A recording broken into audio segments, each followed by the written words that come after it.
আশা করি সবাই ভালো আছো, আমিও ভালো আছি। অবশ্যই দেখতে পাচ্ছ নতুন আরেকটা ভিডিও নিয়ে চলে এসেছি। সো আজকে আমি বানাবো হচ্ছে মোগলাই পরোটা। আচ্ছা তাহলে চলো শুরু করা যাক। প্রথমেই আমি ময়দা নিয়ে নিচ্ছি। এটা হচ্ছে 1 কাপ পরিমাণ ময়দা। তো আমি মেপে দেখিনি, তবেও এটা 1 কাপ পরিমাণই ময়দা হবে।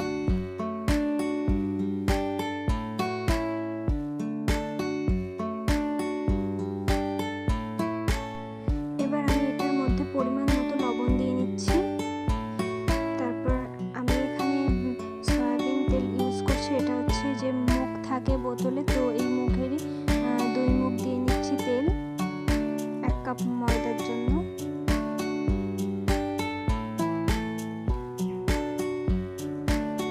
আর এই তেল দেওয়ার কারণে হচ্ছে উপরটা বেশি ক্রিস্পি টাইপের হয়, তো অবশ্যই তেল দিয়ে নেবে। এবার সব কিছুকে ভালো করে মেখে নিচ্ছি। আর এটা অনেক ভালো করে অনেক টাইম নিয়ে আমার মাখা লেগেছে। আর তোমরা অবশ্যই ভালো করে মেখে নেবে, কারণ এটার মধ্যে দেখবে নাহলে তেলগুলো বল বল আকারে থেকে যায়। তার জন্য অবশ্যই তোমরা ভালো করে মেখেই নেবে। আর দেখবে লাস্টের দিকে যে মুঠ পাকালে যেন ভালো সুন্দর করে একটা টাইট মুঠ হয়ে যায়, তো এরকম করে মেখে নেবে।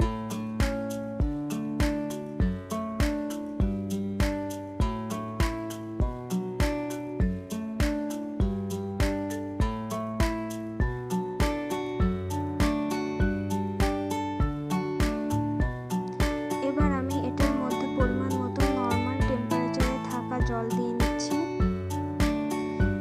এমন পরিমাণে জল দেবে যাতে রুটির মতোই হবে, নর্মাল যেরকম রুটি আমরা করি তো ওরকম সফট একটা ডো করে নিতে হবে, বেশি শক্ত করা যাবে না।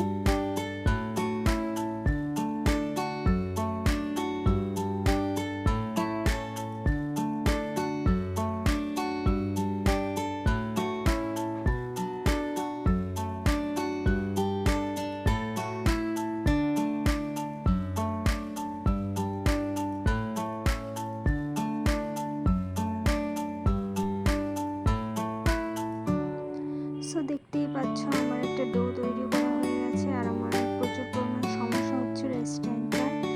তো দেখো আমার ডোটা তৈরি করা হয়ে গেছে। এখন আমি এটাকে 2 থেকে 3 ঘন্টার জন্য রেস্টে রেখে দেবো। যেহেতু আমার কাছে টাইম ছিল তাই আমি 2 থেকে 3 ঘন্টা রেস্টে রেখে দিচ্ছি। যাদের কাছে না থাকবে 30-20 মিনিট রাখলেই হয়ে যাবে। আবার ফিরে আসলাম 2 থেকে 3 ঘন্টা পরে। দেখো এটা আরও বেশি সফট হয়ে গেছে।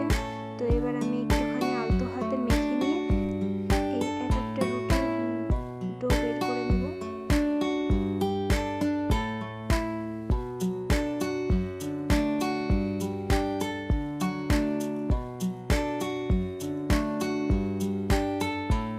আর একটা জিনিস খেয়াল রাখবে, যত ভালো করে বেলবে এখানে তত সফট আর তত বেশি ভালোই হবে, আর বেশি সফট হবে মোগলাই পরোটাটা। দেখো এখান থেকে আমি 3টি লেচি কেটে নিচ্ছি।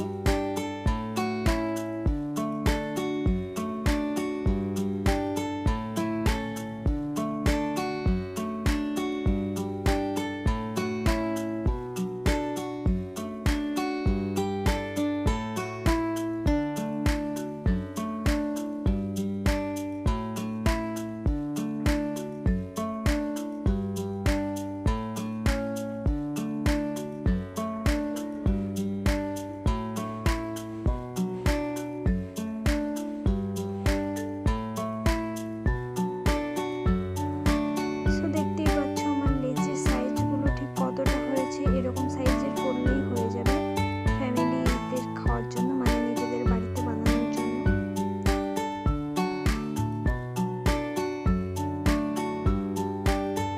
এখন আমি একটা লেচি নিয়ে এটাকে রুটির মতো করে বেলে নেব।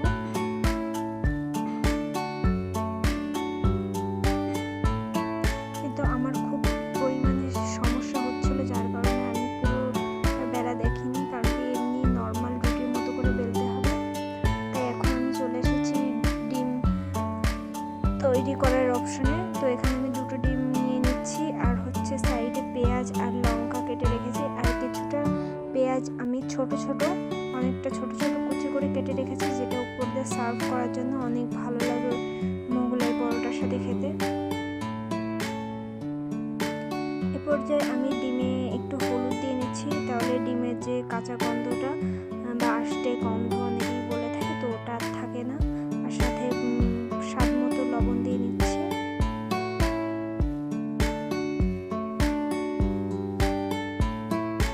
আর অবশ্যই পেঁয়াজটা দেওয়ার আগে পেঁয়াজগুলো একটুখানি মেখে নেবে, যাতে পেঁয়াজগুলো ভালো করে ছাড়িয়ে যায়, জোট বেঁধে না থাকে। এখন সব কিছুকে ভালো করে মেখে নিচ্ছি।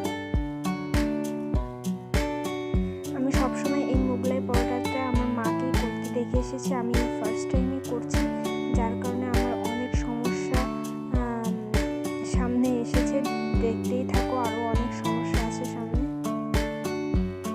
প্রচুর পরিমাণে প্রবলেম হচ্ছিল আমার এই মোগলাই পরোটাটা করতে, কারণ আমি প্রফেশনাল ছিলাম না। এবার দেখো গাইস, আমার সাথে যে দুর্ঘটনাটা ঘটেছিল, শুধু আমার না, তোমাদের সবারই দেখে হয়তো গালে হাত পড়ে গেছে।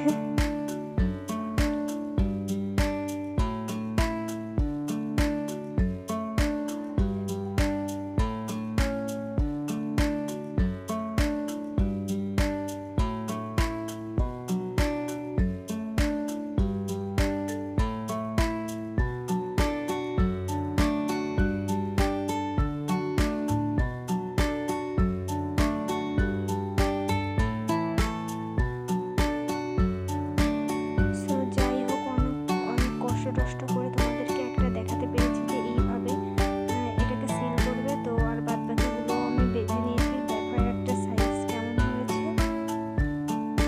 কিন্তু দেখতেই পাচ্ছ কতটা সফট হয়েছে, ক্রিস্পি হয়েছে, ছিঁড়ে যাচ্ছে একটু ধরাতেই, প্রচুর পরিমাণে সফট হয়েছে এটা। আর আমি নর্মাল একটা স্প্যাচুলার দিয়ে কাটছি, তাইতেই এরকম এত সুন্দর করে কেটে যাচ্ছে।